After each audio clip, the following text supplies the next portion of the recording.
السلام علیکم ورحمۃ اللہ وبرکاتہ۔ قبر کے اوپر درخت لگا سکتے ہیں یا نہیں لگا سکتے؟ یہ سوال کرتے ہیں سید نعیم الدین ولد زین الدین صاحب، ابو بکر کالونی، اوسا سے۔ دیکھیے، قبر پر درخت لگانا یا پھول ڈالنا شریعت مطہرہ میں اس کی کوئی حیثیت نہیں ہے، اور نہ ہی یہ نبی کریم صلی اللہ علیہ وسلم سے اور صحابہ اکرام سے ثابت ہے۔ البتہ نبی کریم صلی اللہ علیہ وسلم سے یہ بات ثابت ہے کہ آپ صلی اللہ علیہ وسلم نے 2 قبروں پر 2 ٹہنیاں لگائی تھی، جیسے کہ ابن عباس رضی اللہ تعالیٰ عنہ حدیث کے راوی ہیں۔ فرماتے نبی کریم صلی اللہ علیہ وسلم کا گزر 2 قبروں پر ہوا، تو آپ صلی اللہ علیہ وسلم نے فرمایا کہ ان دونوں کو عذاب ہو رہا ہے۔ تو آقا مدنی صلی اللہ علیہ وسلم نے 2 کھجور کی ٹہنیاں لیں اور ان پر گاڑ دیا۔ اور عذاب بھی کس وجہ سے ہو رہا ہے کہ 2 چھوٹی چیزوں کی وجہ سے، یعنی ایک تو پیشاب کے چھینٹوں سے نہیں بچنے کی وجہ سے، اور دوسرا چغلی کرنے کی وجہ سے ان کو عذاب ہو رہا ہے۔ تو جب آپ صلی اللہ علیہ وسلم نے ٹہنی گاڑی تو صحابہ کرام نے پوچھا، یا رسول اللہ صلی اللہ علیہ وسلم، آپ نے یہ عمل کس مصلحت کے تحت کیا؟ تو آپ صلی اللہ علیہ وسلم نے فرمایا کہ ان دونوں کو عذاب ہو رہا ہے، اور امید ہے کہ یہ ہری ٹہنیاں خشک ہونے تک ان کے ذکر کی وجہ سے اللہ تعالیٰ ان کے عذاب میں تخفیف کر دیں گے۔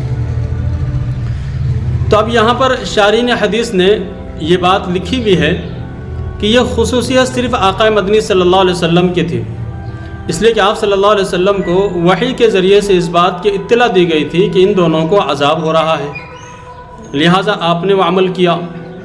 اب یہاں ہمیں تو وحی کے ذریعے معلوم نہیں ہونے والا، اور نہ ہی کسی طریقے سے معلوم ہونے والا ہے کہ کس کو عذاب ہو رہا ہے اور کس کو عذاب نہیں ہو رہا ہے۔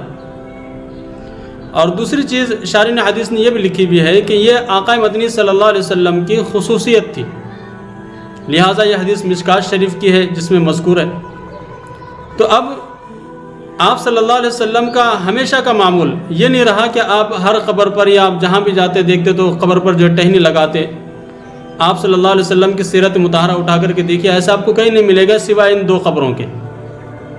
اور دوسری چیز، آقا مدنی صلی اللہ علیہ وسلم کے دنیا سے تشریف لے جانے کے بعد بھی صحابہ کرام رضوان اللہ تعالیٰ اجمعین نے بھی اس عمل کو اختیار نہیں کیا، لیکن صحابہ نے بھی کسی مزار پر بعد میں کسی قبر پر کوئی درخت نہیں لگایا، کوئی ٹہنی نہیں لگائی۔ کیوں؟ تو وہ آقا مدنی صلی اللہ علیہ وسلم کے ساتھ خاص تھے، اور آپ صلی اللہ علیہ وسلم کو بذریعہ وحی اس چیز کی اطلاع آئی تھی کہ بھئی عذاب ہو رہا ہے، تب آپ صلی اللہ علیہ وسلم نے اللہ تعالیٰ کے حکم سے ان چیزوں کو لگایا تھا۔ اب یہاں پر کون ایسا ہے جس کو اس چیز کی اطلاع مل رہی ہے، یا عذاب ہو رہا ہے یا نہیں ہو رہا ہے، کسی کو معلوم ہو رہا ہے؟ تو یہ سب چیزیں شریعت مطہرہ کے اندر نہیں ہے، نہ تو درخت لگانا ہے اور نہ ہی پھول ڈالنا ہے، لہٰذا ان تمام تر چیزوں سے بچنا چاہیے۔ اور رہی بات کھردری گھاس کی، تو فتاوی شامی کے اندر اس بات کو لکھا ہوا ہے کہ جو کھردری گھاس جو قبر پر اٹھتی ہے تو اس کو نہیں کاٹنا چاہیے، اس لیے کہ میت کو اس گھاس سے انسیت ہوتی ہے، اور وہ ہری گھاس اللہ کا ذکر کرتی ہے، تو لہٰذا اس کو کاٹنا ایسا ہے گویا کہ میت کا حق چھین لینا۔ تو لہٰذا جو گھاس آتی ہے اس کو رہنے دے، باقی درخت وغیرہ یہ چیزیں قبر پر نہ لگائے، اس لیے کہ شریعت مطہرہ میں اس کا کوئی ثبوت نہیں ہے۔ السلام علیکم ورحمۃ اللہ وبرکاتہ۔